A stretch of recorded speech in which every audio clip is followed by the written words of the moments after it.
이스라엘 역사를 잘 알아야 하나님 나라 역사를 잘 알 수 있습니다. 이스라엘 역사가 진행되는 중에 정통 왕가인 남쪽 유다가 주전 586년에 바벨론에 망하게 되죠.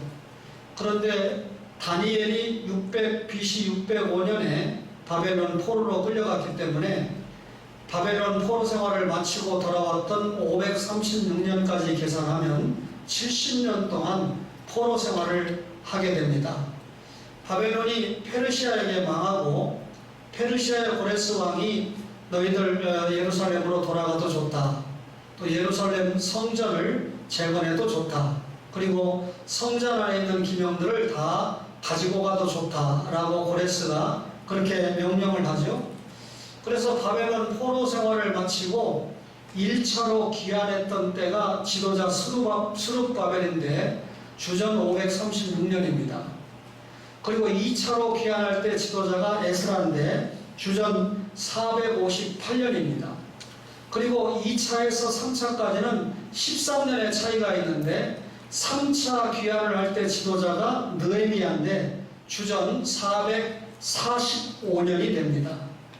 오늘 우리가 느헤미야 2장 1절로 10절을 읽었는데요. 원래 에스라와 느헤미야라고 하는 이 성경은 에스라는 에스라가 기록하고 느헤미야는 느헤미야가 했는데도 불구하고 1448년까지는 에즈라라고 하는 성경으로 한 권이었습니다. 그러다가 에스라와 느헤미야가 분리가 됐는데 에스라서를 읽다 보면 1장부터 6장까지 읽고 마쳐야 됩니다. 1장에서 6장까지 무슨 스토리가 나오냐면 방금 말씀드린 대로 이 수룹바벨을 중심으로 해서 바벨론 포로 생활을 마치고 1차 귀환했던 기사가 나와요. 그럼 6장을 읽고 뭘 읽어야 되냐면 에스더서를 읽어야 돼요. 바벨론 포로 생활을 마치고 1차로 돌아온 사람이 있지만 그 바벨론 포로지에 그대로 남아있는 유대인들이 많이 있었잖아요. 이들을 상대로 하만이가 유대인들을 다 죽이려고 하는 계획을 세워서 하나님이 에스더를 통해서 그 민족을 구원하고 불임절의 역사가 이루어지잖아요. 그 역사가 에스라 6장이 끝나고 나면 에스더 사건입니다. 그 사건이 끝나고 난 다음에 에스라 7장부터 마지막 장까지 이제 에스라를 통해서 2차 귀환을 하게 되고 영적인 재건, 하나님의 말씀을 들려주면서 이스라엘 백성들이 회개하는 내적인 재건의 스토리가 이어지게 되는 겁니다.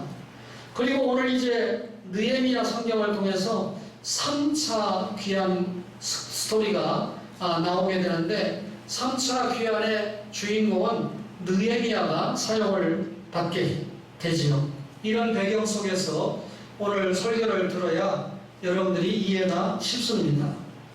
여러분, 우리 기독교의 복음이 가는 곳에 국경이 있어요, 없어요? 없습니다. 모든 세상에, 온 세상에 죄인이 살고 있기 때문에 주님의 복음이 가야 됩니다. 그럼에도 불구하고 예수를 믿는 기독교 신자에게는 자기가 사랑하는 나라와 민족이 있다는 것이죠. 자기가 태어나고 자기가 살고 있는 나라를 기독교 신자는 누구보다도 사랑을 하게 됩니다.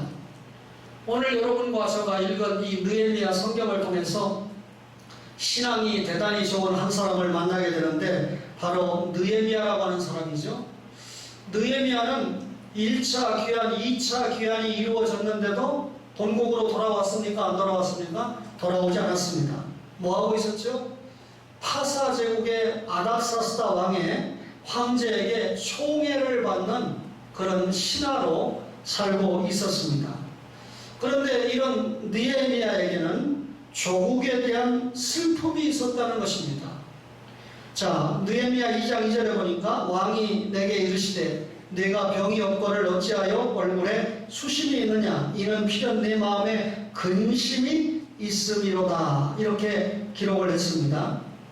자, 바벨론 70년 포로 생활을 마치고 1차 수룹바벨을 중심으로 귀환했던 유대인들 약 5만 명이 어떤 일을 했습니까? 성전 재건하는 일을 했습니다. 그렇죠?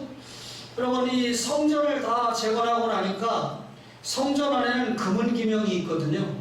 그러니까 이방인들이 노리는 건 뭡니까? 성전 안에 있는 금은 기명을 노리게 돼 있어요.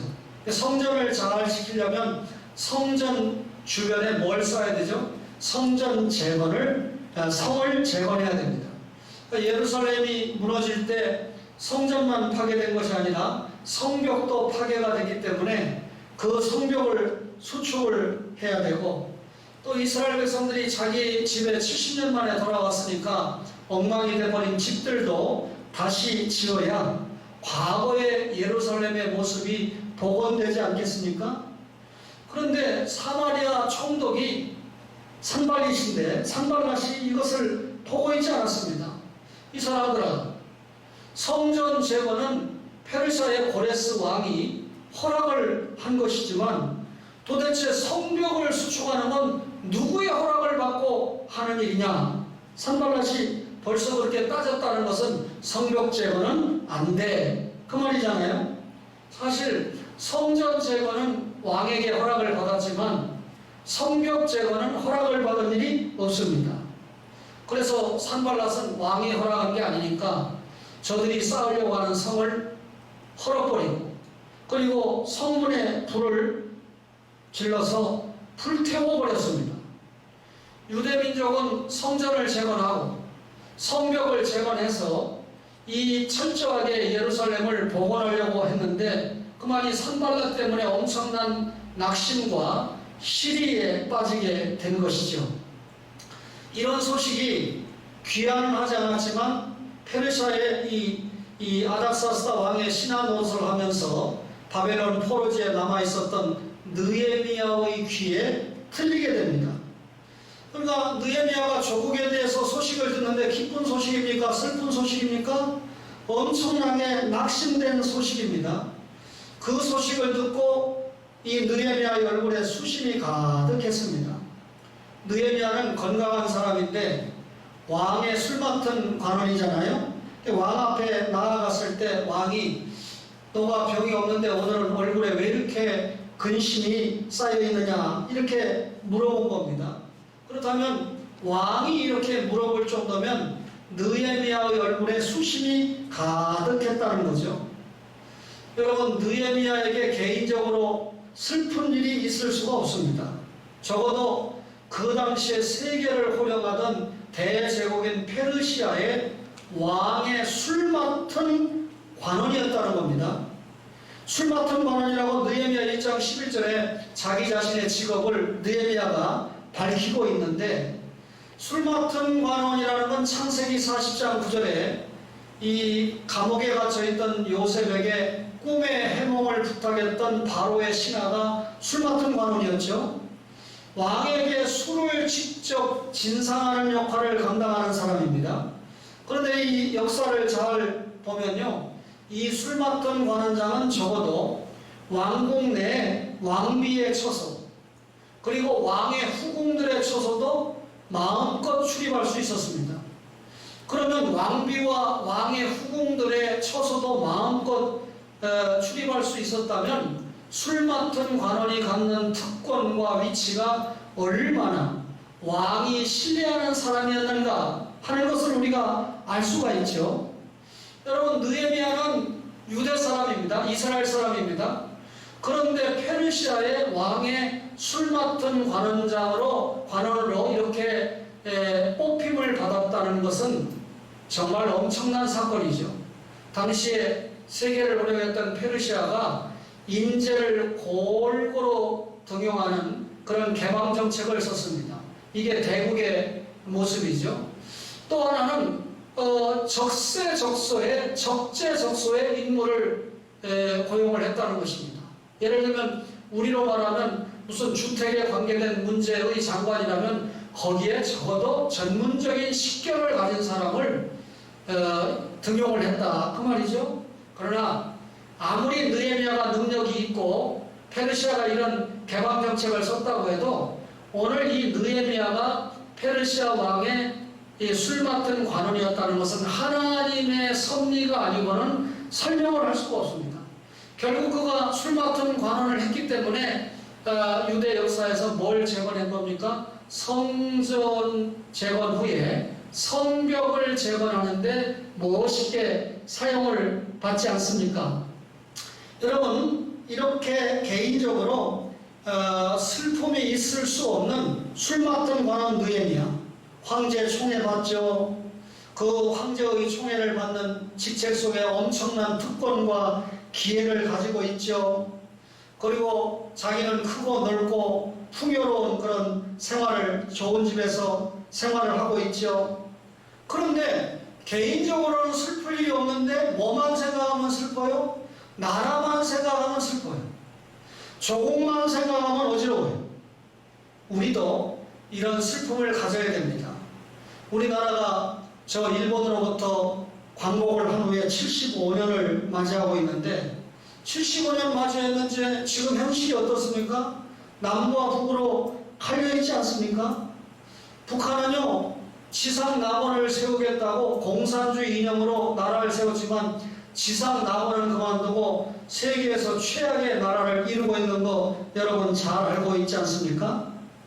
또 남한은 자유민주주의를 지향하고 세움을 받았지만 75년이 지난 지금 어떻게 설명하면 좋을까요? 타락과 방종한 나라, 적절한 표현이라고 생각을 합니다. 이런 타락과 방종을 통해서 하나님께서 우리에게 주신 모처럼의 기회를 선용하지 못하고 있는 모습이 정치, 경제, 모든 분야에서 나타나고 있습니다. 더군다나 코로나로 인해서 가만히 있어도 우리 힘들잖아요. 그런데 교회 때문에 무슨 코로나가 엄청나게 확산되는 것처럼 국가가 인식을 만들어 놔서 그만 우리 교회가 얼마나 힘든 가운데 있는지 모릅니다.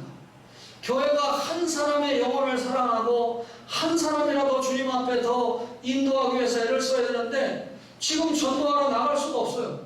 교인이다, 목사다, 장로다 그러면 일단 한 수 꽂고 들어가는 그런 기가 막힌 나라의 모습이, 환경이 되지 않았습니까? 우리가 이런 시국에 한 사람의 영혼을 위해서 얼마나 눈물 뿌려 기도하고 있는지, 이런 조국의 현실을 보면서 여러분과 저도 슬퍼해야 됩니다.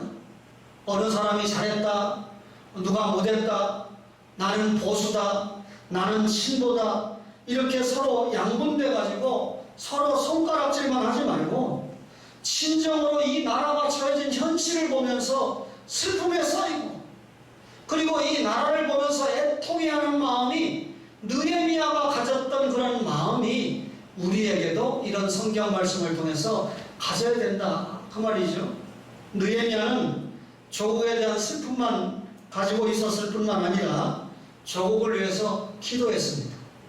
나라를 위해서 슬픔을 가지고 있는 사람은 반드시 느헤미야 1장 4절에 보니까 내가 이 말을 듣고 앉아서 울고 수일 동안 슬퍼하며 하늘의 하나님 앞에 금식하며 기도했다. 금식했다는 말은 곡기를 끊고 기도했다는 말이니까 생명을 걸고 기도했다, 그 말이잖아요.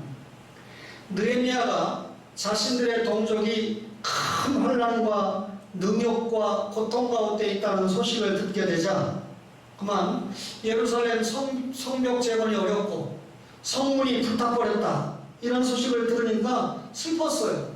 근데 걱정만 하고 있으면 일이 됩니까? 느헤미야가 엄청난 슬픔을 뭘로 끌어올렸습니까? 기도로 끌어올렸는데요, 금식하며 기도했다는 거예요. 근데 그 기도가 한 번 기도로 끝난 게 아니네요. 여러분, 느헤미야 1장 1절에 보니까 기슬루월에 내가 수산궁에 있다, 이렇게 설명을 했는데 이때는 BC 444년을 얘기합니다. 기슬루월은 우리나라 달력으로는 11월에서 12월 중순입니다. 그런데 2장 1절에 보니까 아닥사스다 왕 제20년 니산월이다 그랬는데, 니산월은요 우리 달력으로는 양력 3월 중순에서 4월 중순입니다. 그러면 11월 중순부터 3월 중순까지 4개월 동안 기도했다, 그 말입니다. 느헤미야가 지금 조국에 대한 슬픈 소식을 듣고 4개월 동안이나 특별 작정 기도를 했는데, 현대 성경에는 2장 1절을 나는 그동안 4개월이나 금식하며 기도한다라고 4개월이라는 기간을 아예 명시를 했습니다. 느헤미야가 왕 앞에 나아갈 때까지 4개월 동안 기도했다는 말이죠.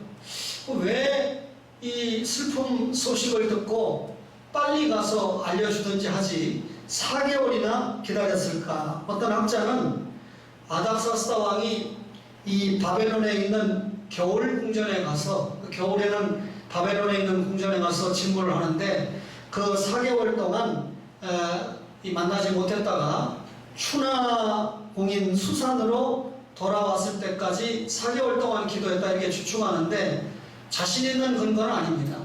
그러나 다른 학자들은 이렇게 봅니다. 왕의 술관원이기 때문에 바벨론 그 궁에 가면 술 안 마시겠어요, 왕이? 그러니까 술을 진상해야 되기 때문에 가까이 느헤미야가 왕 옆에 있어야 된다 하는 것을 감안하면 4개월 동안 기도했다는 말은 하나님께서 확신을 주실 때까지 기도했다. 이렇게 해석을 합니다. 기도하면서 하나님이 지금이 말할 수 있는 기회다. 지금 왕에게 말해야 된다 하는 그런 확신이 설 때까지 기도했다는 것. 다시 말하면 4개월 동안 무슨 기도했습니까? 하나님 도와주세요.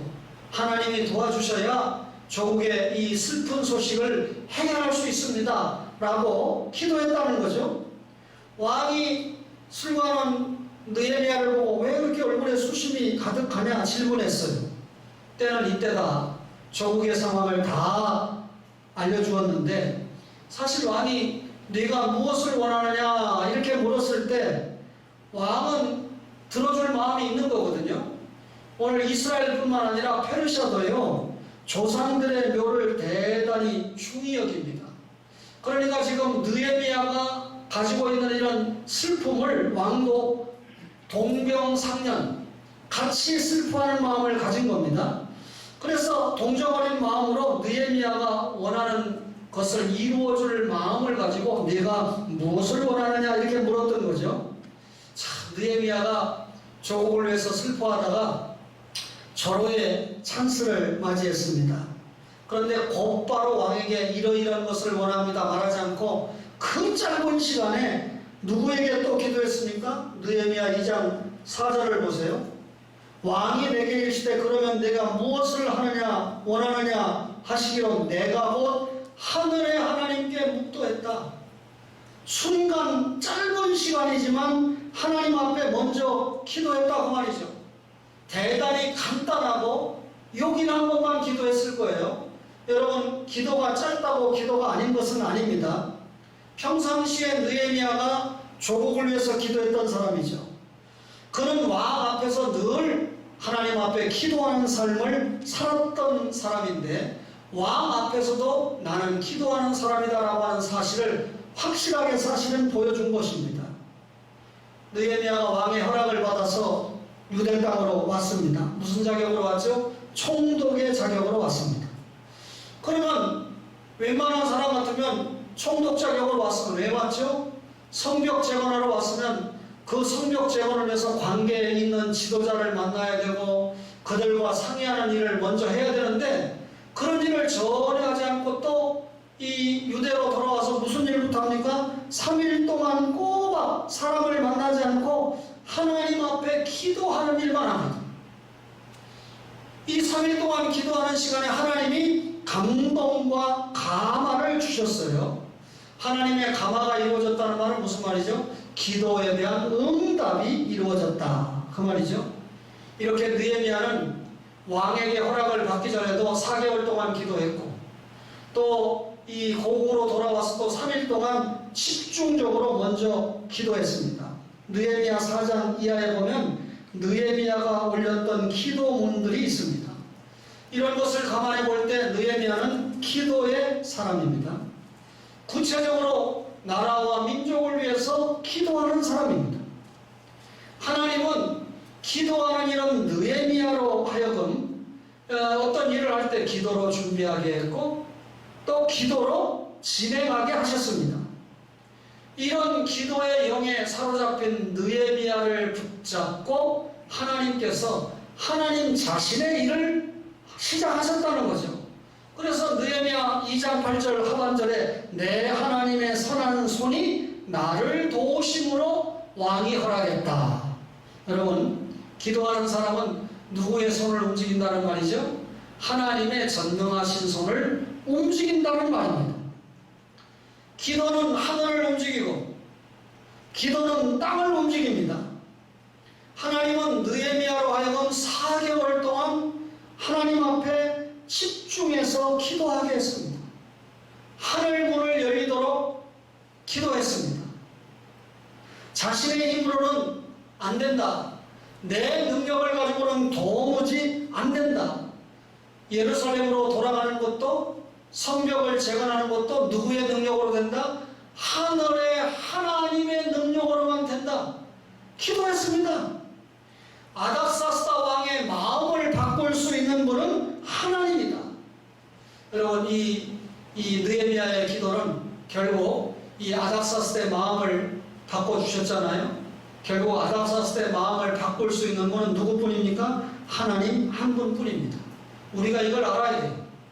대통령의 마음을, 위정자들의 마음을 바꿀 수 있는 분은 누굽니까? 하나님 자신입니다. 그러니 누구에게 도와달라고 기도해야 됩니까? 하나님 도와주세요. 하나님께 기도하고 하나님께 호소해야 됩니다. 4개월 동안 동족을 향한 쓰라린 아픔을 품고 하나님께 목숨을 걸고 기도했던 느헤미야에게 하늘 보좌는 움직여졌습니다. 하나님은 아닥사스다 왕의 마음을 움직여버렸습니다. 이런 것을 참고해 볼 때 느헤미야는 기도의 이론가가 아니었습니다. 참 이론에는 능하지만 자신은 그렇게 말하면서도 행위는 안 따라가는 지도자들이 너무나 많지요. 슬픈 일입니다. 그런데 느헤미야는 기도의 이론가가 아니었고 정말 기도하는 기도장이, 기도에 쟁기가 있었던 사람입니다. 여러분, 기도를 말하는 사람이 아니고 기도하는 사람이었다는 겁니다. 우리에게 이런 기도가 있어야 되죠. 당에 따라서, 지역에 따라서, 집단에 따라서 보수냐 진보냐 이런 것을 말하면서 마음이 나누어져 있고 서로 갈등하고 있고, 세상에 우리나라만큼 이렇게 작은 나라에서 이렇게 나누어져 있는 나라가 있습니까? 이것을 하나로 모으는 비결은 뭐밖에 없습니까? 하나님께 우리가 슬픔을 가지고 기도하는 것 외에는 다른 길이 없다는 것이죠. 걱정만 한다고 해결됩니까? 여러분과 저가 이런 걱정되는 나라의 현실 앞에서 하나님 앞에 무릎 꿇고 나라와 민족을 위해서 어떻게 됩니까? 우리의 진심을 가지고 때에 따라서는 목숨을 걸고 집중해서 하나님 고쳐주세요. 바꾸어주세요. 기도해야 됩니다. 오늘 느헤미야는 조국에 대한 슬픔이 있었고 조국을 위해서 기도했습니다. 뿐만 아니라 느헤미야는 조국을 위해서 일했습니다. 이게 참 기가 막힌 말씀인데요. 슬픔에서 끝나도 안 되죠. 또 슬픔을 기도로 승화시켰다고 기도만 하고 앉아있어도 안 되죠. 기도하면서 동시에 뭐합니까? 실행, 일을 했다는 겁니다. 느헤미야 2장 5절에 보니까 왕이 만일 좋게 여기시고 종이 왕의 목전에서 은혜를 얻었사오면 나를 유다 땅 나의 조상들의 묘실이 있는 성읍에 보내어 그 성을 건축하게 하옵소서 그랬습니다. 기도의 사람에게 응답이 있습니까? 없습니까? 반드시 응답이 있습니다. 응답을 받으면 그 응답받은 신자에게 꿈과 소망이 생겨요. 그리고 그 꿈을 계획으로 옮기게 되어 있습니다. 그 계획이 성취되도록 이 왕에게 청을 했고, 그리고 느헤미야는 결국 그 왕이 유다 총독의 자격으로 보내주어서 예루살렘 성벽을 중건케 할 결심을 가지고 돌아옵니다. 그런데 느헤미야가 얼마나 훌륭한 인물인가 제가 강조하지 않을게요. 유대인인데 지금 남의 나라에 포로로 끌려가 있는 주제에 그만 그 나라의 술 맡은 관원, 왕의 생명을 지킬 정도의 위치에 있는 관원이 됐다는 건 대단한 사람 아니에요? 이런 사람이 유다의 총독으로 가는데 왕의 입장에서는 야, 이 사람이 지네 나라인 유대만 필요한 것이 아니고 어디에도 필요하다? 페르시아에도 필요한 인물이다. 그러니까 너가 맨날에 유다로 갈 거야. 그리고 언제 돌아올 거야? 언제 갈 거야? 이 말은 그래 네가 원하는 대로 유다에 가서 성벽을 재건하고 나면 언제 돌아올 건데 초점이 어디 있습니까? 돌아와야 된다. 대단한 인물이라는 거죠. 그때 느헤미야가 예루살렘 성 중건을 위해서 세 가지 구체적인 요구를 하게 됩니다. 첫째가 저에게 책임을 맡겨주세요. 자신을 유대의 총독으로 세워서 성벽이 중건될 때까지 예루살렘에 있게 해달라는 거죠. 결국 몇 년이나 머물렀습니까? 성경에 보니까 12년 동안이나 머물면서 성벽 재건을 완수하게 됩니다. 그러니까 왕을 떠나서 12년 동안 유대 재건을 위해서 힘있게 사용을 받은 지도자가 느헤미야다. 저에게 책임을 좀 맡겨주세요. 두 번째가 사마리아의 반대자들을 막아달라는 겁니다.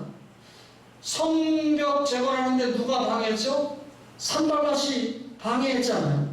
유다의 원근에 있는 나라들, 가깝고 멀리에 있는 나라들이 반대를 했는데 이런 반대자가 있으면 느헤미야가 가서 성벽 재건하려도 어려움이 많잖아요. 그러니까 이것 좀 막아주세요. 왕이 허락을 했습니다. 그러니까 산발랏이나 도비아가 방해할 수 있어요? 없어? 못합니다. 이스라엘을 흥왕하게 하려고 하는 사람이 왔다. 이렇게 인정할 수밖에 없잖아요. 세 번째는 성을 중건하려면 목재가 필요합니다. 그 목재를 좀 허락해 주세요. 예루살렘 성벽을 재건하려면 엄청나게 튼튼한 나무들이 필요하잖아요. 그런데 하나님의 선한 손이 이것을 도왔습니다. 왕이 도운 것이 아니라 하나님이 느헤미야가 요구하는 세 가지 조건이 되도록 하나님의 손이 도와주신 줄로 믿으시기를 바랍니다. 왕은 감당하기 힘든 요구를 받았죠. 사실은 페르시아를 위한 요구도 아니고 자기들의 이 지배를 받고 있는 유대 나라를 위한 유익한 요구를 받았는데 이것을 선뜻 허락을 한 것은 유대인들이 믿고 있는 하나님께서 그 선한 손으로 왕의 마음을 움직이고 이것이 실행되게 했다는 거죠. 거기다가 느헤미야가 가는데 안전하게 가야 되니까 느헤미야에게 필요한 마병과 군대 장관까지 붙여가지고 느헤미야를 호위하게 했어요. 술 맡은 관원을 경호실까지 철저하게 붙여가지고 호위를 했습니다. 느헤미야가 유대에 도착을 했을 때 대적자였던 산발랏과 도비아가 야, 이스라엘을 흥왕하게 하려는 사람이 왔다. 이스라엘을 흥왕하게 하는 사람이 왔다는 말은 산발랏과 도비아가 엄청나게 이제 방해 못하니까 근심하는 소리죠.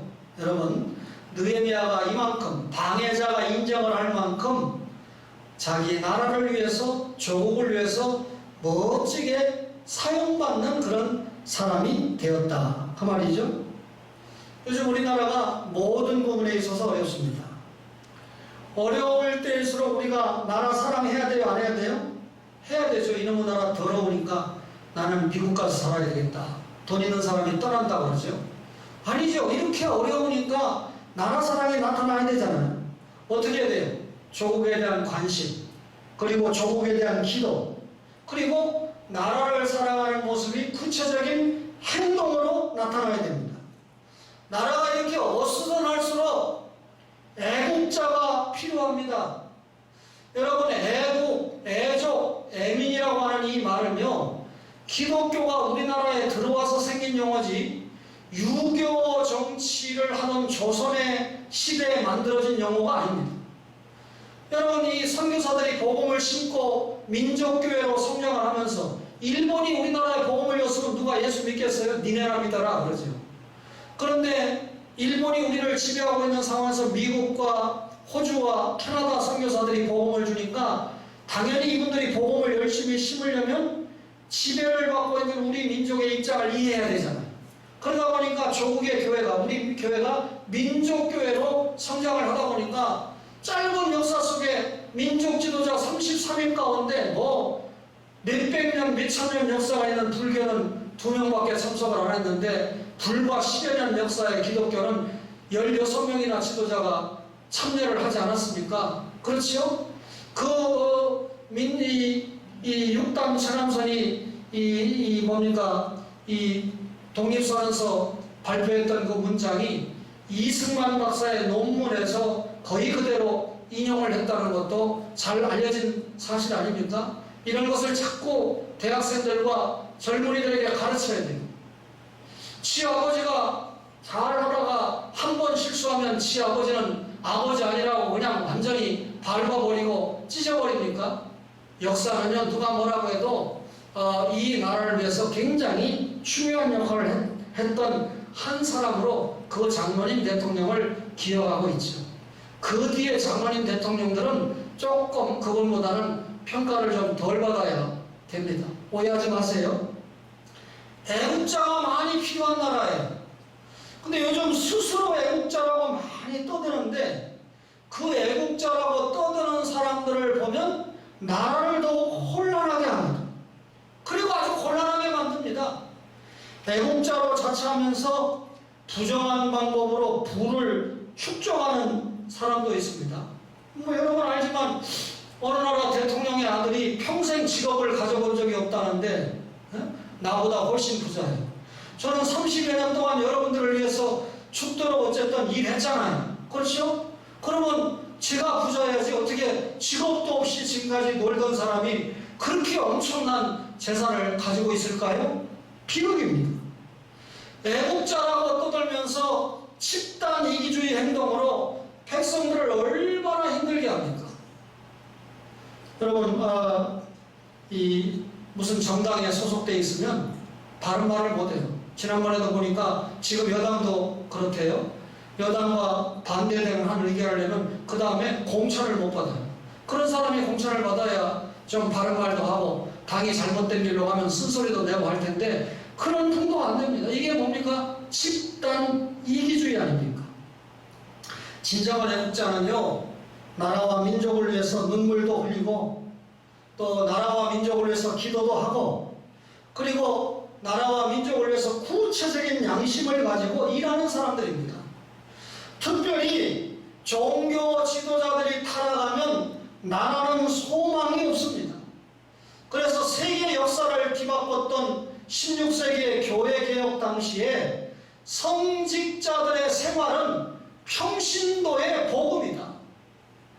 오늘날로 말하면 목사나 장로의 생활 자체가 일반 신자들의 복음이 돼야 된다. 그만큼 하나님의 말씀에 부합된 신앙의 모습을 보여야 된다. 그 말이죠.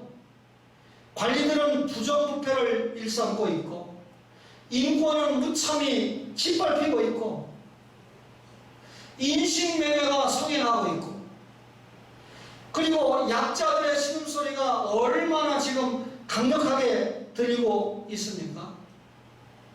퇴폐 없어는 서울까지 갈 것도 없어요. 인천 연수동에도 엄청나게 밤거리에 대단합니다.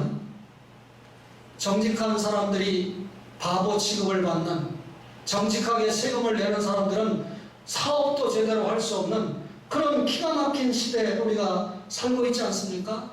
그럼에도 한나라가 흥망, 성쇠는 누구의 주권하에 있습니까? 하나님의 주권하에 있습니다. 하나님의 도우심이 없다면 우리나라의 미래도 암울할 뿐이다. 그 말이죠. 오늘날 우리 민족에게 가장 필요한 것이 뭘까요? 하나님의 은혜입니다. 따라서 우리가 기도해야 되는 한 목소리는 하나님의 은혜를 구해야 됩니다. 기독교 신자들에게 가장 두려운 것이 무엇입니까?